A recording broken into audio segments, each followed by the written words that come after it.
Assalamualaikum warahmatullahi wabarakatuh. Apa kabar hari ini, anak-anakku sekalian?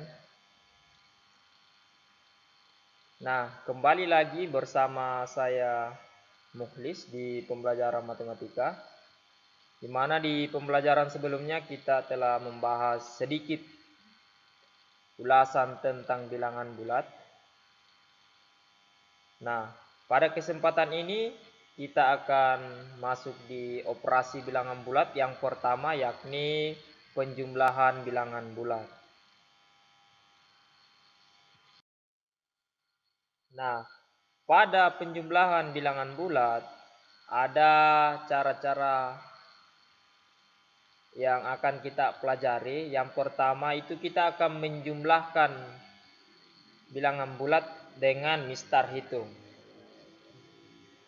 Contoh yang kita akan hitung yaitu 7 tambah 6 sama dengan berapa? Nah, jawabannya itu 7 tambah 6 sama dengan 13. Namun, kita akan memperlihatkan penjumlahan ini pada mistar hitung. Jadi silakan diperhatikan mistar yang pertama. Ini kita akan melangkah sejauh 7 ke sebelah kanan. Ini kita start dari 0, 1, 2, 3, 4 sampai 7 ya. Selanjutnya untuk mistar yang kedua kita akan melangkah sejauh 6. Nah, perhatikan ini yang ini. Ini 6 ini posisinya dia adalah bilangan bulat positif. Jadi kita akan melangkah sejauh 6. Kita akan startnya di 7 ya. 7, 8, 9 sampai 13 ya. Jadi terbukti bahwa 7 tambah 6 itu sama dengan 13. Selanjutnya kita akan memperlihatkan penjumlahan dengan garis bilangan. Ya, ini contohnya 4 ditambah 5 sama dengan 9.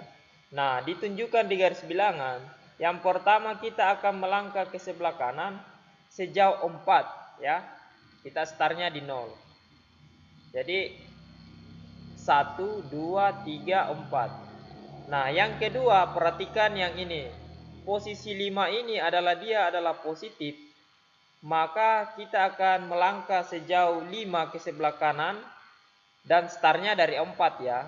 Kita tidak start lagi dari 0, tapi startnya dari 4. Karena posisinya 4 ditambah 5. Jadi posisi keduanya kita di 4. Jadi kita akan melangkah ke kanan sejauh 5. 1, 2, 3, 4, 5. Nah, ternyata terbukti bahwa 4 ditambah 5 sama dengan 9. Yang dibuktikan melalui garis bilangan.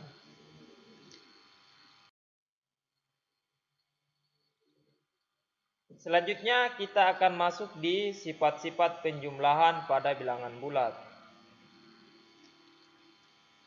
Nah, sifat yang pertama adalah bilangan bulat.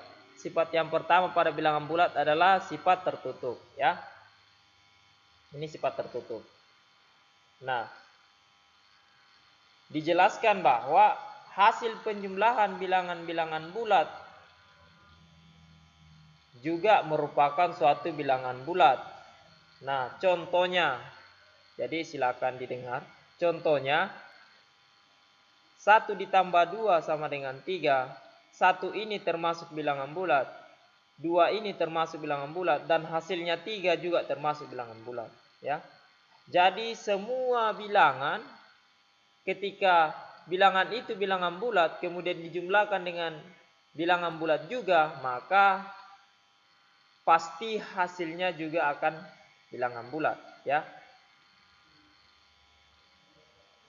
Selanjutnya kita masuk di sifat yang kedua, yakni sifat komutatif atau pertukaran ya.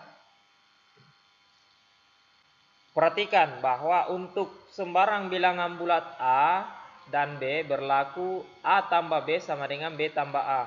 Ini A dan B ini bisa kita ganti sembarang ya. Yang penting dia bilangan bulat. Misalnya 1 ditambah 2 sama dengan 2 ditambah 1. Dan sebagainya ya. Nah, selanjutnya kita masuk di sifat asosiatif atau sifat pengelompokan. Pada sifat ini, ternyata penjumlahan bilangan bulat itu bisa dikelompokkan supaya kita mampu menyelesaikannya dengan mudah. Kita misalkan mengambil sebuah rang bilangan bulat A, B, dan C sehingga berlaku buka kurung A tambah B tutup kurung tambah C sama dengan A tambah buka kurung B tambah C tutup kurung. Kita misalkan ganti nilai A, B, dan C masing-masing 1, 2, dan 3. Misalnya A sama dengan 1, B sama dengan 2, dan C sama dengan 3. Nah, ternyata hasilnya apabila 1 dijumlahkan dengan 2 terlebih dahulu, kemudian dijumlahkan dengan 3, itu sama hasilnya dengan hasil dari penjumlahan 2 ditambah 3 baru ditambah 1, ternyata sama ya. Nah, sekarang itu unsur identitas. Pada penjumlahan bilangan bulat itu memiliki unsur identitas yaitu 0. Mengapa 0? Karena semua bilangan bulat apabila dijumlahkan dengan 0 maka dia akan menghasilkan bilangan bulat itu sendiri. Misalnya 10 tambah 0 sama dengan 0 tambah 10 sama dengan 10. Sehingga dapat dikatakan bahwa 0 adalah identitas atau elemen netral pada penjumlahan.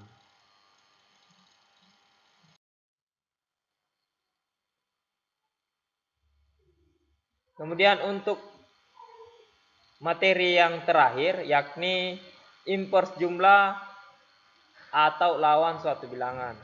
Nah, perhatikan gambar yang ini. Invers dari -5 itu sama dengan 5. Invers dari 4 itu sama dengan -4. Sampai seterusnya ya. Nah, sehingga dapat disimpulkan bahwa lawan atau invers dari A adalah -A. Dan lawan atau invers jumlah dari -A adalah A. Jadi ini merupakan pembelajaran kita untuk hari ini.